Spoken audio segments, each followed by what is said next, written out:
CCA की और videos देखने के लिए सब्सक्राइब करें और बेल आइकॉन को दबाएं। सरकार ने गेहूं का रेट ये ऐलान किया है, हमारी मंडी में हमें रेट क्यों नहीं मिलता जब पंजाब में मिलता है, हरियाणा में मिलता है।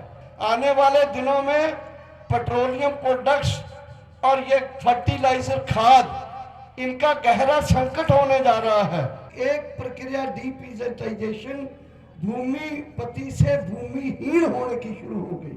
किसानों और मजदूरों का और पूरे जन आंदोलन, माइनॉरिटीज का साथ, महिलाओं का साथ, आदिवासियों का साथ, दलितों का साथ, अगर सबका एक बड़ा जन आंदोलन दिल्ली की तरफ बढ़ेगा तो मैं वादा करता हूं कि उसका असर पूरी दुनिया के लोगों के ऊपर होगा और दुनिया में एक नई लहर चलेगी।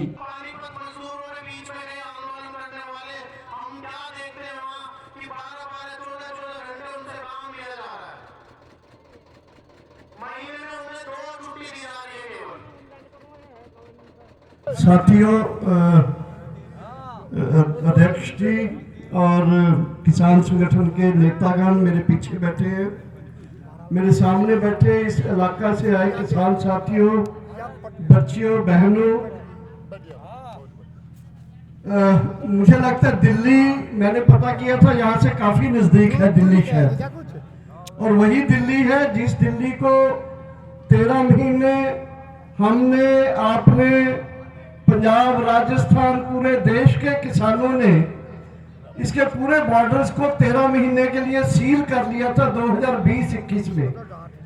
और मुद्दे जो यहाँ उठाए जा रहे हैं, जो उठाए गए हैं, आप जानते हो, वो चाहे किसानों की 2020 से लेकर 2000 से लेकर 2025 तक फसलों की कम कीमत देने की वजह से जो उनका 125 लाख करोड़ रुपया शोषित किया है केंद्र या राज्य सरकारों ने, और उसके चलते हुए जो किसानों पर आज कर्ज हो गया है पूरे देश में लाखों करोड़ रुपए में, लेकिन वो जो उनका पैसा गया है उससे बहुत कम है, 5 गुना कम है। और किसान जब कहते हैं कि 2 दिन नहीं, 1 हफ्ते से ज्यादा 10 दिन हो गए, पंजाब में फरीदकोट जिला में एक रेलवे लाइन के ऊपर 2 नौजवान किसान भाई, सगे भाई, वो आए और आराम से वो लाइन पर लेटे और ट्रेन के नीचे आके उन्होंने अपनी आत्महत्या कर ली, खुदकुशी कर ली। नौजवान भाइयों ने, बहुत चर्चा हो रही है पंजाब में। और वो क्यों की खुदकुशी, क्यों आत्महत्या की उन नौजवान भाइयों ने? क्योंकि उनका जो ये कॉटन की फसल थी, कपास की, या उसकी फसल जो उस पर कर्जा था, जब फसल जो बर्बाद हो गई, जब फसल को मंडी नहीं मिली, उससे इतना कर्ज हो गया कि दोनों भाइयों ने मिलकर एक दूसरे को हाथ बाजू पकड़ के ट्रेन के नीचे खुदकुशी कर ली। थोड़े दिन पहले हमारी यहां से एक टीम गई थी संयुक्त किसान मोर्चा की, अपने ये महाराष्ट्र में, विदर्भ एरिया में, वहां भी ये कपास की फसल होती है और कपास के किसानों में खुदकुशियां, आत्महत्याएं बहुत तेजी से हो रही थी। संयुक्त किसान मोर्चा ने एक टीम भेजी वहां, और टीम से आके मेरे अपने संगठन का एक साथी गया था, उसने बताया कि एक किसान अपने सरकारी अधिकारी के पास गया, अपना जो उसकी फसल खराब हुई थी उसका मुआवजा लेने के लिए। उसको जब जवाब मिल गया मुआवजे से, उसने अधिकारी के दफ्तर में ही खुदकुशी कर ली। और जब उसकी खुदकुशी का, आत्महत्या का, उसके परिवार में उसकी पत्नी को पता चला, तो उसकी पत्नी ने अपने बच्चों के साथ घर में खुदकुशी कर ली, घर में आत्महत्या कर ली। यहां ही नहीं, जो साथी बता के गए हैं पहले अंग्रेज सिंह जी, कि जब कपास के ऊपर मोदी जी ने 15 अगस्त का भाषण लाल किले से देकर कपास का टैक्स 9% से 0% कर दिया, तो बड़े बड़े व्यापारियों ने कपास जो सस्ती मिल रही थी बाहर से आ रही, वो खरीदनी शुरू की। उन दिनों में उस महाराष्ट्र के विदर्भा एरिया में एक दिन में 15 किसानों ने आत्महत्या की, 15 किसानों ने। तो इसलिए मैं ये बात आपकी पंचायत में रखना चाहता हूं कि मुझे ये बताइए कि देश या दुनिया में कौन सा वर्ग, कौन से वो लोग हैं एक वर्ग के पैदा करने वाले? वो मछुआरे हैं, वो कोई और कित्ते में है, कोई और पेशे में है, किसी और देश में है, जो इतने बड़े पैमाने पर खुदकुशी या आत्महत्याएं कर रहे हैं। आप जानते हो, रोज अखबारों में आता है कि 2000 के बाद इस देश में लाखों, यानी आंकड़े सरकार कहती है 4 लाख 5 लाख, लेकिन आंकड़े इससे ज्यादा हैं। इससे ज्यादा किसान आत्महत्याएं कर चुके हैं, खुदकुशी कर चुके हैं। सो जब ये बात आती है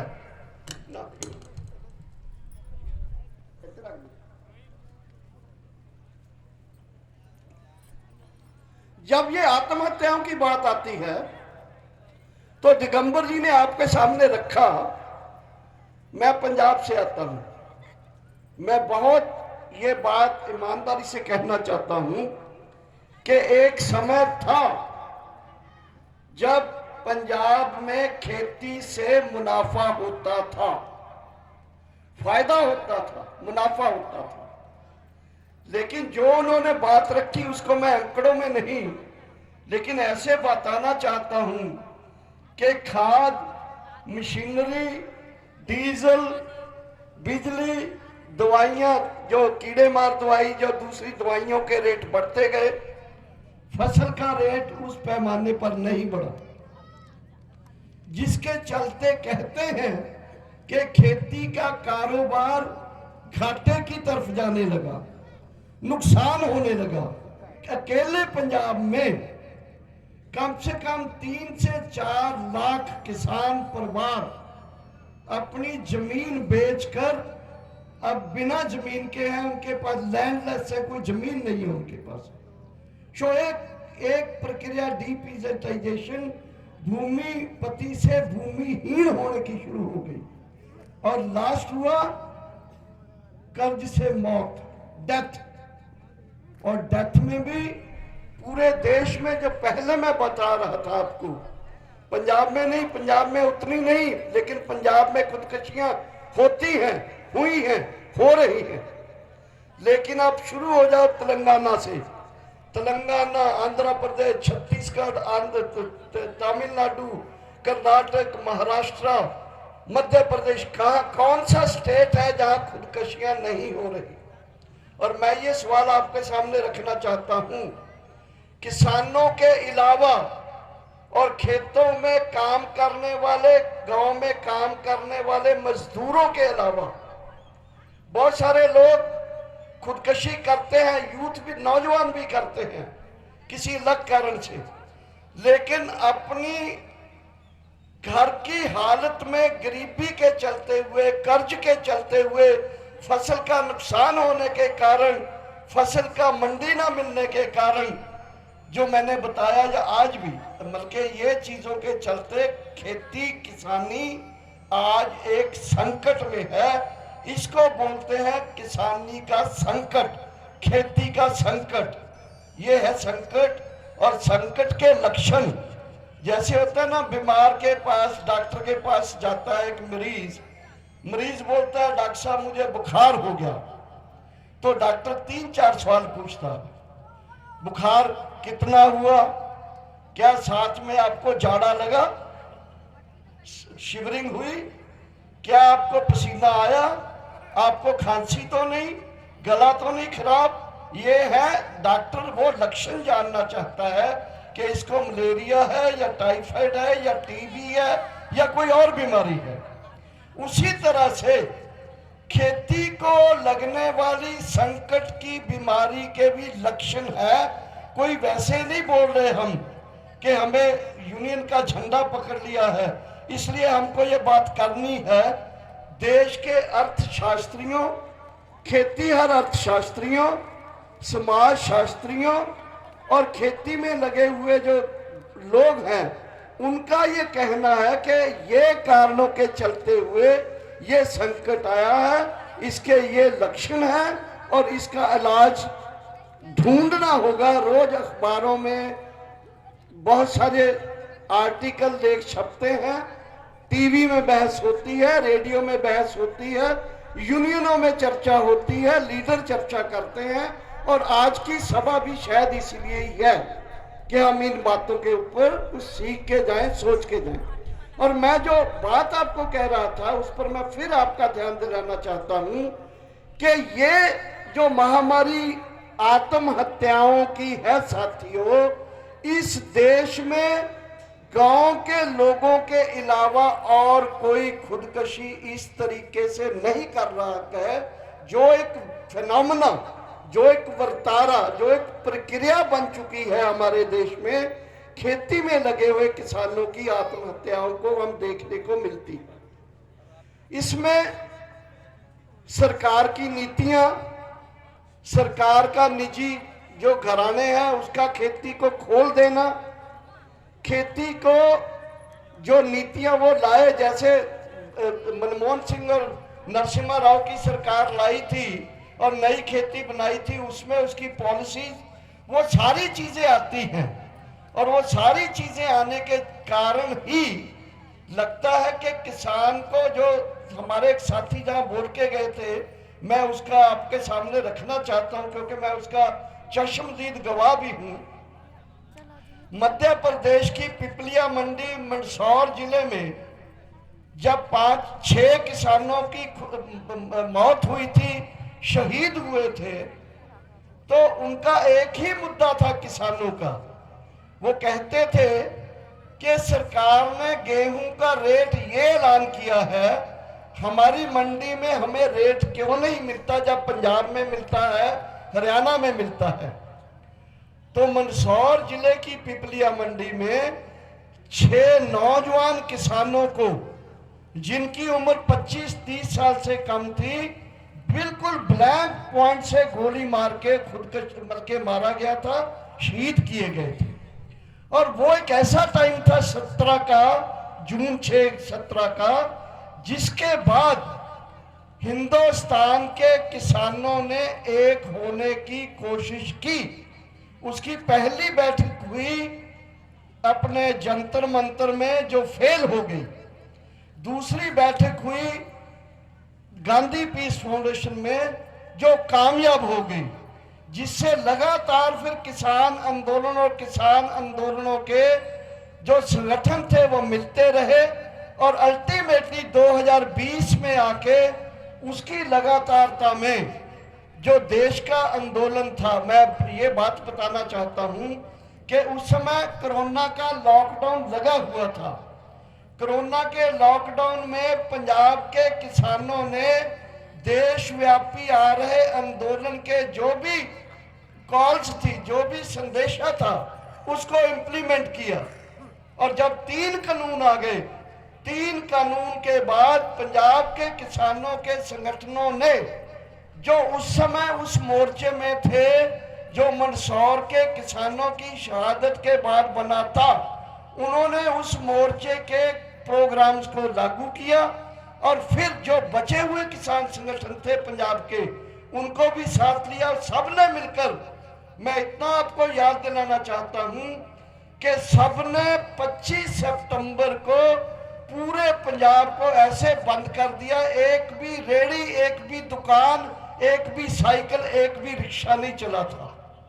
इसके बाद 1 अक्टूबर को पंजाब के किसानों ने पूरे टोल प्लाजे खोल दिए, पूरे रिलायंस के पेट्रोल पंप बंद कर दिए, पूरे जो अडानी अंबानी के जो भी कारोबार थे वो बंद कर दिए और बीजेपी के नेताओं के घरों के सामने एक आंदोलनकारी धरने लग गए। इसके बाद शुरू होता है दिल्ली की तरफ आने का फैसला। इसी दौरान पूरे देश के किसान संगठनों और मोर्चों की मीटिंग होती है, अक्टूबर लास्ट में और नवंबर शुरू में, और 26 नवंबर को काफले दिल्ली की तरफ पूरे देश से मार्च करते हैं और पंजाब से चले हुए, हरियाणा से चले हुए काफले जो उनके ऊपर गैस फेंकी जा रही थी, पानी फेंका जा रहा था, खंडकें खोदी जा रही थी, तमाम को सरपास करते हुए दिल्ली के बॉर्डर तक पहुंच गए और आगे आप जानते हो 13 महीने दिल्ली को घेर के रखा।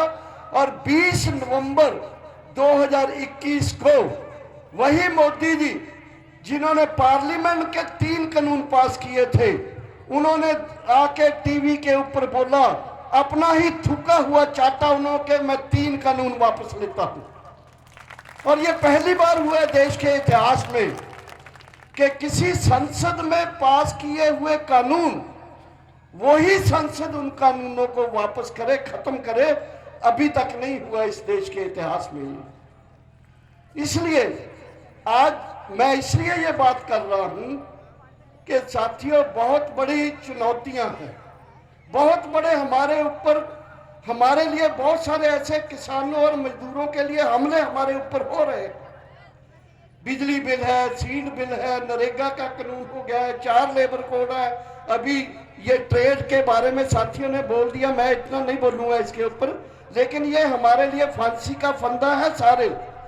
इसलिए क्योंकि मैं दिल्ली के पड़ोस में आपसे बात कर रहा हूं, जरा सोचिए, आज 2026 का अप्रैल है, 2029 में दोबारा केंद्र की सरकार बननी है और 2027 में यूपी और पंजाब के इलेक्शन होने हैं।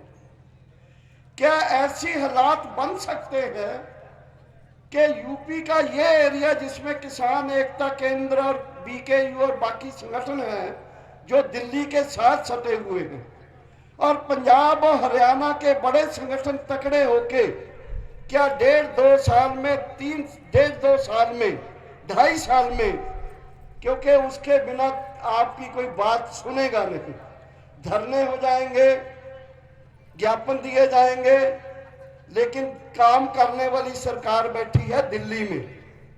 उसको अगर चुनौती देके उसको ललकारा नहीं जाता, उसको चेतावनी नहीं दी जाती और उसके आमने सामने होके उसके साथ लड़ाई का बिगुल नहीं बजाया जाता, तो हमारे सम्मेलन जो है इनका कोई काम नहीं, हमारी संगठनों का कोई काम नहीं है, फिर हमारे मोर्चों का कोई मतलब नहीं है। हाँ, हम छोटे मोटे काम करवाते रहते हैं, रोज करवाते हैं। पंजाब सरकार से भी हमने लैंड पूलिंग पॉलिसी, जिसका 65-70 हजार एकड़ सरकार कब्जा करने जा रही थी, वो लैंड पूलिंग पॉलिसी पंजाब के किसानों ने वापस करवाई, मिलके करवाई। ऐसे ही मार्केटिंग पॉलिसी आई थी, वो असेंबली में उसको रद्द करवाया। ये ट्रेड डील के बारे में भी पंजाब की असेंबली ने इसको रद्द किया। लेकिन अगर हमको नीतियों के खिलाफ लड़ाई में उतरने का हमारा रोड मैप हमको क्लियर होना चाहिए। देखिए, पंजाब, हरियाणा, पश्चिम यूपी, राजस्थान के कुछ जिले, हम जाट लोग हैं या जट लोग हैं या खेती करने वाले लोग हैं, हम दिल्ली के इर्द गिर्द बैठे हुए लोग हैं।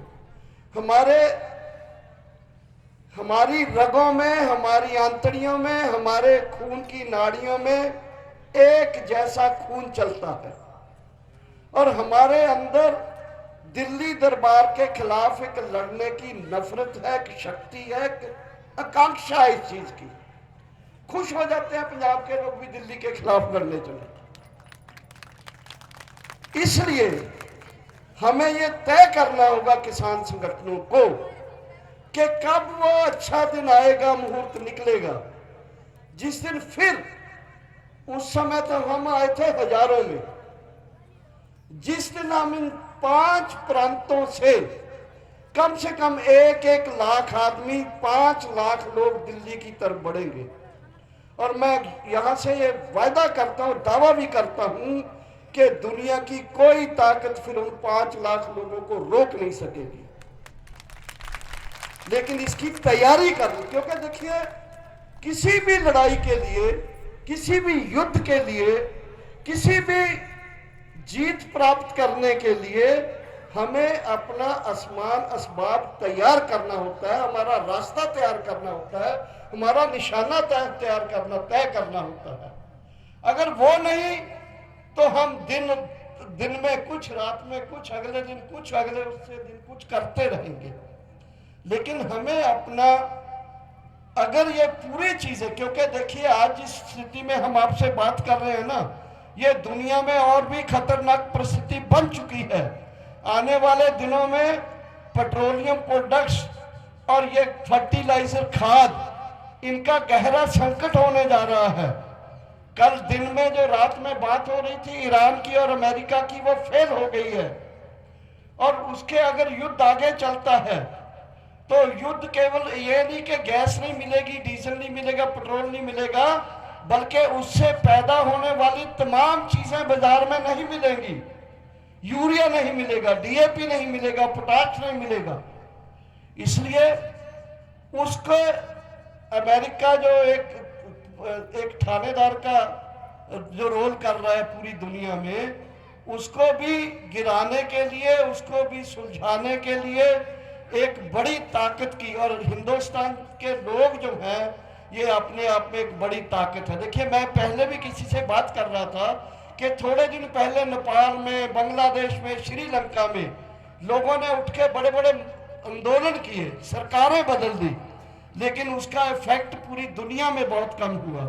लेकिन हिंदुस्तान का जो किसानों का आंदोलन था उसका असर जरूर ही पूरे देश में और पूरी दुनिया में हुआ था। और अगर ये किसान आंदोलन आने वाले समय में मजदूरों और किसानों का, जो हम तालकटोरा स्टेडियम में ज्वाइंट ऐलान किए थे, किसानों और मजदूरों का और पूरे जन आंदोलन, माइनॉरिटीज का साथ, महिलाओं का साथ, आदिवासियों का साथ, दलितों का साथ, अगर सबका एक बड़ा जन आंदोलन दिल्ली की तरफ बढ़ेगा तो मैं वादा करता हूं कि उसका असर पूरी दुनिया के लोगों के ऊपर होगा और दुनिया में एक नई लहर चलेगी, जिसके लिए हम आज पंचायत में अपनी मीटिंगों में, अपनी चर्चाओं में हमेशा सोचते हैं। और मेरा इतना ही आपको संदेशा है कि व्यवहारिक तौर पर हम कैसे जीत प्राप्त करें, किस रास्ते पर चले, क्या निशाना हो, इसके ऊपर ज्यादा आंदोलनकारियों को ध्यान देना चाहिए। चीजों को समझना भी चाहिए, मैं नहीं कहता नहीं समझना चाहिए, लेकिन समझना ही नहीं चाहिए, चीजों को समझ के बदलना कैसे है इस पर हमें जोर लगाना चाहिए। आपका बहुत बहुत धन्यवाद। इस QR कोड पर स्कैन करें और CCA के दोस्त बनें।